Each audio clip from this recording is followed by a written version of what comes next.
नमस्कार दोस्तों, स्वागत है आपका एक बार फिर से हमारे इस चैनल समग्र ज्ञान पर। दोस्तों, अगर आप अपने जीवन में कुछ नया सीखने की चाह रखते हैं तो चैनल को सब्सक्राइब जरूर कर ले। दोस्तों, क्या आप भी आपके घर की सुख शांति, संतान की कमी और धन की कमी या कर्ज से परेशान हैं, या आपका भाग्य आपका साथ नहीं दे रहा है, या आपके पितृ आपसे नाराज है और आपको लगता है कि आपके पितरों की वजह से आपके घर की सुख शांति में रुकावट आ रही है और आपके कार्य नहीं बन रहे हैं? तो दोस्तों, 100 वर्षों बाद और 2023 की सबसे बड़ी तीज, हरतालिका तीज के दिन काले तिल से जुड़ा ये आसान और असरदार अचूक उपाय अगर आप कर लेते हैं तो आपकी सोई किस्मत चमक जाएगी और आपकी जिंदगी के हर रास्ते खुल जाएंगे और पितरों से जुड़ी जो भी समस्या है वो मात्र इस एक उपाय से हल हो जाएगी और आपको धनवान मालामाल होने से कोई नहीं रोक सकता और आपकी जो भी मनोकामना है वो भी पूरी हो जाएगी। दोस्तों, इस बार 2000 का साल बहुत ही दिव्य और दुर्लभ संयोग लेकर आया है और इस बार 18 सितंबर को सबसे बड़ी तीज, हरतालिका तीज पड़ने जा रही है। और दोस्तों, इस दिन राजयोग काल सर्प दोष के साथ साथ धनलक्ष्मी योग भी बन रहा है, जिस वजह से इस तीज का बहुत अधिक महत्व बढ़ गया है। और इस दिन काले तिल से जुड़ा ये उपाय कर लेने से आपकी सभी समस्याओं का अंत हो जाएगा। इसलिए दोस्तों, वीडियो को आखिर तक जरूर देखें और अगर आप भी अपने जीवन में की कृपा पाना चाहते हैं तो वीडियो को लाइक करके कमेंट में हर हर महादेव लिखना ना भूले। दोस्तों, सनातन धर्म में भाद्र मास शुक्ल पक्ष तृतीया तिथि के दिन देश भर में हरतालिका तीज का पर्व मनाया जाता है। इस दिन विवाहित महिलाएं पति की लंबी उम्र के लिए निर्जला व्रत करती है और भगवान शिवा और मां पार्वती की विधिवत पूजा करती है। इस साल 18 सितंबर को हरतालिका तीज का पर्व मनाया जाएगा। कहा जाता है कि इस व्रत को अविवाहित कन्याएं भी व्रत करती है और योग्य और मनचाहे व्रत की कामना करती है। चलिए जानते हैं इस साल तीज के व्रत और पूजन का शुभ मुहूर्त क्या है। दोस्तों, हरतालिका तीज का व्रत रखने के लिए 18 सितंबर के दिन को शुभ माना है। 17 सितंबर को दिन में 11:08 पर तृतीया तिथि आरंभ हो जाएगी, जो अगले दिन दोपहर 12:39 तक मान्य रहेगी। इस तरह उदया तिथि मान्य मानते हुए देश भर में हरतालिका तीज का व्रत 18 सितंबर को रखा जाएगा। 18 सितंबर को व्रत करने के साथ साथ भगवान शिवा और मां पार्वती की पूजा का शुभ समय सुबह 6 से लेकर रात को 8:24 तक मान्य है। सुहागिन महिलाएं इस दौरान किसी भी समय पूजा अर्चना कर सकती है। इस दिन शाम को प्रदोष काल लग रहा है और प्रदोष काल में शिवा पूजन को काफी महत्व दिया गया है। हरतालिका तीज पर विवाहित और अविवाहित लड़कियां भगवान शिवा और मां पार्वती की विधि विधान से पूजा करती है। पूजा करने से पहले नहा धोकर व्रत का संकल्प ले और फिर भगवान की चौकी सजाए। अब भगवान शिवा और मां पार्वती की मूर्ति को चौकी पर रखे और जल का कलश भी स्थापित करें। अब चंदन, धूप, दीप और नैवेद्य से भगवान को भोग लगाए और मिठाई अर्पित करें। अब सुहाग का सामान माता पार्वती को अर्पित करें और मंगल कामना करें। इसके बाद भगवान शिवा और मां पार्वती की विधि विधान से आरती करें। दोस्तों, आइए जानते हैं काले तिल से जुड़े इस उपाय के बारे में। दोस्तों, यह उपाय आपको थोड़े से काले तिल से करना है। उपाय करने के लिए सबसे पहले स्नान करके स्वच्छ वस्त्र धारण कर ले। इसके बाद आप एक साफ लौटा ले। आप इसके लिए स्टील का, तांबे का या पीतल का लौटा ले सकते हैं। लौटा लेने के बाद इसमें शुद्ध जल भरे जल में थोड़ा सा गंगा जल डाले। अब इस जल में थोड़े से साफ किए हुए काले तिल डाले और थोड़ी सी शक्कर डाले और इसमें साधारण या कुशा की घास भी आप इसमें जरूर ही डाले। अब आपका जल तैयार हो गया है। अब आप इस जल के लौटे को किसी खुले स्थान पर लेकर जाए, जैसे कि आप अपने आंगन में, बैल्कनी में या छत पर लेकर जा सकते हैं। अगर घर में ऐसी जगह ना हो तो घर के आसपास कोई मंदिर हो या फिर कोई साफ खाली स्थान, मैदान पड़ा हो तो आप वहां पर जाए। खुले स्थान पर पहुंचने के बाद अब आप दक्षिण दिशा की तरफ, यानी कि साउथ की तरफ मुंह करके खड़े हो जाए। दोस्तों, आपको ऐसे खड़ा होना है कि आपका मुख साउथ की तरफ होना चाहिए, यानी कि दक्षिण की तरफ, और आपकी पीठ उत्तर दिशा की तरफ होनी चाहिए। दोस्तों, स्त्रों के अनुसार दक्षिण दिशा में पितृलोक है। दक्षिण दिशा के स्वामी पितृदेव है। पितरों का वास दक्षिण दिशा में माना जाता है। इसलिए पितरों को प्रसन्न करने के लिए और पितरों का आशीर्वाद हासिल करने के लिए दक्षिण दिशा में पितरों को जल चढ़ाना चाहिए। जल चढ़ाने के लिए आप जल के पात्र को अपने दोनों हाथों में अपने सिर तक उठाए। अब आप इस पात्र से इस जल को पितृदेव को अर्पित करें। जल चढ़ाते समय आप पितृदेव के इस मंत्र जाप करते रहे। मंत्र इस तरह है: AUM। पितृदेवताएं, आपको इस मंत्र का जाप करते हुए धीरे धीरे पितरों को जल अर्पित करना है। पूरे लौटे का जल चढ़ाने के बाद जल के लौटे में तिल या कुछ घास रह जाए तो उसे हाथों से निकालकर जल के स्थान पर डाल दे। जल चढ़ाने के बाद अब आप पितृदेव को प्रणाम करें और पितृदेव के इसी मंत्र का 108 बार जाप करें। मंत्र इस तरह। दोस्तों, इस मंत्र का जाप आप खड़े होकर या फिर बैठकर कर सकते हैं। और आपने जहां जल चढ़ाया है, अगर आप इतनी देर रुककर मंत्र का जाप नहीं कर सकते, तो आप पहले पितृदेव को प्रणाम करें और सभी कष्टों, संकट और पितृदोष से मुक्ति की प्रार्थना करें। प्रार्थना करने के पश्चात अब आप अपने घर पर किसी साफ स्थान पर बैठकर दक्षिण दिशा की तरफ मुख करके इस मंत्र का 100 बार जाप कर सकते हैं। दोस्तों, अगर आपके यहाँ जल चढ़ाने के लिए कोई खुला स्थान नहीं है, कोई ऐसी जगह नहीं है जहां पर आप जल चढ़ा सके, तो आप एक पात्र ले किसी खुले स्थान पर दक्षिण दिशा की तरफ मुंह करके खड़े हो जाए और उस पात्र में आप जल चढ़ा दे। पात्र में जल चढ़ाने के बाद आप पात्र के जल को किसी साफ स्थान पर लगे हुए पेड़ पौधे की जड़ में ढाल दे। दोस्तों, जल चढ़ाते समय इस बात का ध्यान रखें कि पितरों को जो जल अर्पित किया है, उस जल पर पैर न जल चढ़ाते समय अगर पैरों पर छींटे आ जाए तो उसे दोष नहीं लगता, परंतु चढ़ाए हुए जल पर चलना नहीं चाहिए। इस उपाय को परिवार के सभी सदस्य कर सकते हैं। इस उपाय को महिलाएं, कन्याएं भी कर सकती हैं, परंतु ध्यान रखें, पीरियड्स के दौरान इस उपाय को आप ना करें। दोस्तों, पितरों की प्रसन्नता के लिए हरतालिका तीज के दौरान आप इस उपाय को जरूर ही करें। इस उपाय को करने से पितृदेव का आशीर्वाद हासिल होता है।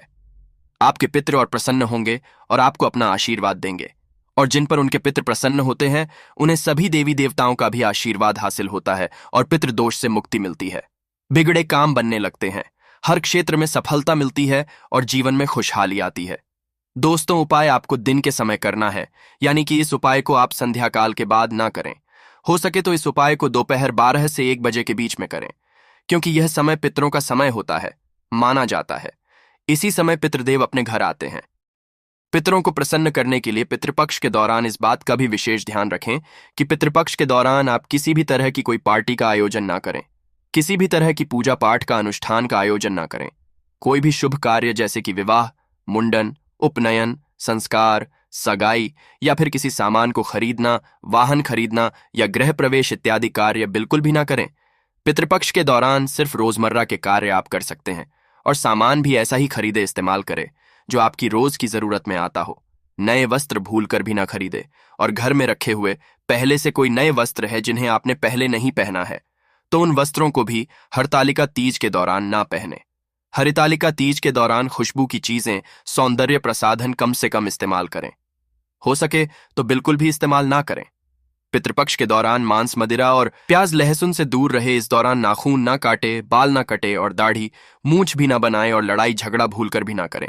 इसके साथ ही इस बात का विशेष ध्यान रखें कि हरितालिका तीज के दौरान आपके द्वार पर कोई भी कुछ मांगने आता है तो आप उसे कुछ ना कुछ जरूर ही दें, क्योंकि माना जाता है पितृपक्ष के दौरान पितृ किसी भी रूप में आ सकते हैं।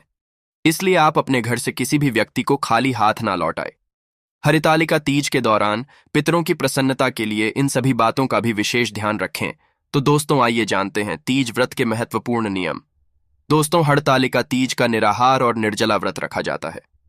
व्रत वाले दिन अन्न और जल ग्रहण नहीं करते हैं। फल खाने की भी मनाही होती है। यह करीब 24 घंटे का निर्जला व्रत होता है, जिसके कारण इसे कठिन व्रत की श्रेणी में रखते हैं। हरतालिका तीज व्रत के दिन ब्रह्म मुहूर्त में उठकर दैनिक क्रिया से मुक्त होकर सरगी खाते हैं। सरगी में मिठाई, फल, सूखे मेवे आदि होते हैं। इसके अलावा पानी और चाय भी ग्रहण करते हैं। व्रती को स्वर्गीय सूर्योदय से पूर्व खाना होता है। सूर्योदय के साथ हरतालिका तीज का व्रत शुरू हो जाता है। हरतालिका तीज की पूजा में मिट्टी से बनी माता पार्वती और भगवान शिवा की मूर्तियों की पूजा करते हैं। इन मूर्तियों की स्थापना दोपहर में कर देते हैं और शाम को सूर्यास्त के साथ प्रदोष काल में पूजा प्रारंभ करते हैं। माता पार्वती और शिवाजी के अतिरिक्त प्रथम पूज्य गणेश जी की भी पूजा होती है। हरतालिका तीज पूजा के समय व्रती को दुल्हन की तरह तैयार होना चाहिए। 16 श्रृंगार और नए वस्त्र पहनने चाहिए। यह व्रत सुहाग के लिए और अखंड सौभाग्य का है, इसलिए पूजा में माता पार्वती को 16 श्रृंगार की वस्तुएं चढ़ाते हैं। माता पार्वती को पीला सिंदूर चढ़ाए और स्वयं भी पीला सिंदूर लगाए। हरतालिका तीज व्रत की कथा सुनना जरूरी होता है। इस व्रत कथा को सुनने से इसका महत्व पता चलता है और हरतालिका तीज का पुण्य हासिल होता है। पूजा के बाद अपनी सास और बड़ी ननद के पैर छूकर आशीर्वाद लेते हैं। उनको सुहाग सामग्री और अन्य उपहार भेंट करते हैं। वे खुश होकर सदा सुहागन रहने का आशीर्वाद देती है। जिनका विवाह नहीं हुआ और वे व्रत है, वे माता पार्वती और शिवाजी को प्रणाम करके मनचाहा जीवन साथी पाने का आशीर्वाद ले। हरतालिका तीज के अगले दिन यानी 19 सितंबर को सूर्योदय के समय स्नान और पूज के बाद दान करें, ब्राह्मणों को भोजन कराए और दक्षिणा दे। उसके बाद स्वयं पारण करके हरतालिका तीज व्रत को पूरा करें। हरतालिका तीज व्रत के दिन दोपहर में सोना वर्जित है।